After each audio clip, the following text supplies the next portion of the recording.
हिमाचल प्रदेश विधानसभा का शीतकालीन सत्र चल रहा है। आज उसका दूसरा दिन है। हालांकि आज माहौल बिल्कुल शांतिपूर्ण रहा, लेकिन जिस तरीके से सदन की शुरुआत हुई थी, सत्र की शुरुआत हुई थी, उसमें विपक्ष के जो नेता हैं जयराम ठाकुर, उन्होंने ओथ से पहले ही जो है डीनोटिफाइड हुए हैं संस्थान, उसका मुद्दा उठाया था। इस पर बात करने के लिए हमारे साथ मौजूद हैं शिमला ग्रामीण से विधायक विक्रमादित्य सिंह जी। विक्रमादित्य जी, नेता प्रतिपक्ष ने ओथ भी नहीं हुई थी और सबसे पहले ये मुद्दा उठाया कि डी नोटिफाई कर दिए गए संस्थान और बदला बदली की भावना से सरकार काम कर रही है।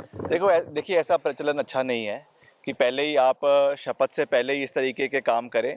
ये हमारी लोकतांत्रिक प्रणाली को शोभा नहीं देता है। उनको मौका मिलेगा, सबको मौका मिलेगा। आज राज्यपाल जी का अभिभाषण हो गया है, अगले कल डिबेट होनी है और सब अपनी अपनी बातें रखेंगे, तो उसमें अच्छी तरीके से अपनी बात को रखा जा सकता था। मगर शपथ ग्रहण समारोह में इस तरीके का खलल डालना, मैं समझता हूं कि वो सही नहीं है और वो केवल अखबारों में सुर्खियां बटोरने के लिए इस तरीके के कार्य किए गए। जहां तक इसके तथ्यों में भी अगर हम जाए, जैसा मैंने अभी पहले भी कहा कि अगर इसमें कोई आवश्यकता होगी, कोई महत्वपूर्ण संस्था होगा जो लगता है कि सही रूप से जनता की सेवा के लिए उसका उपयोग हो सकता है, उनको फिर से खोलने की बात भी मुख्यमंत्री जी ने करी है। तो ऐसा कुछ नहीं है। मगर ये ज़रूर है कि 5 साल में तो उन्होंने कोई बड़े कार्यकाल खोले नहीं, ऑफिसेज खोले नहीं। मगर 5 साल के बिल्कुल अंत में जाकर 6 महीने पहले जो है इस तरीके के उन्होंने घोषणाएं करी, जिसमें कोई बजट नहीं था, एडमिनिस्ट्रेटिव अप्रूवल नहीं था और करीबन 5,000 करोड़ रुपए का ऋण जो है वो प्रदेश सरकार के ऊपर छोड़ के चले गए हैं। तो ये केवल इसी चीज़ का, बाकी जो 70,000 करोड़ है वो अलग है।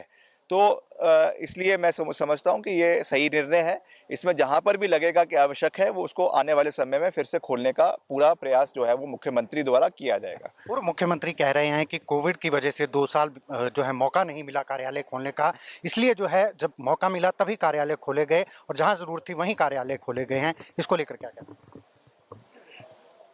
उनको जो जवाब मिलना था वो प्रदेश की जनता ने दे दिया है। उनको अब थोड़े समय तक जो है वो ठंडी लस्सी पीकर आना चाहिए विधानसभा में और थोड़े समय के लिए शांत बैठना चाहिए।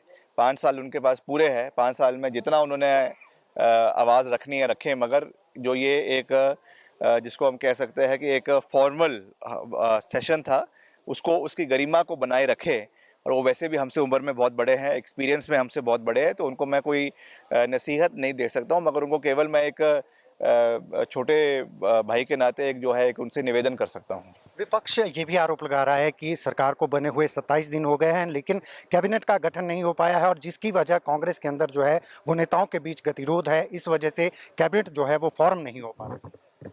वो फॉर्म हो जाएगी, उनको चिंता करने की आवश्यकता नहीं है। बहुत जल्द मुख्यमंत्री तो है ही है, डिप्टी मुख्यमंत्री भी है और पूरी सरकार कार्यरत होगी। मिलकर हम चलेंगे, लड़ाई लड़ेंगे और हिमाचल को देश का सर्वश्रेष्ठ राज्य हम सब मिलकर बनाएंगे। आप मंत्री पद की दौड़ में हैं?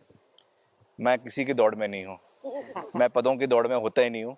जो भी जिम्मेवारी हाईकमांड देगी हम उसका निर्वहन करेंगे। बहुत बहुत धन्यवाद। तो ये थे हमारे साथ विधायक विक्रमादित्य सिंह, जिनका कहना है कि वे कभी भी पद की दौड़ में नहीं रहे हैं और जो भी जिम्मेवारी हाईकमान द्वारा दी जाएगी उसे वे पूरी तरीके से निभाएंगे।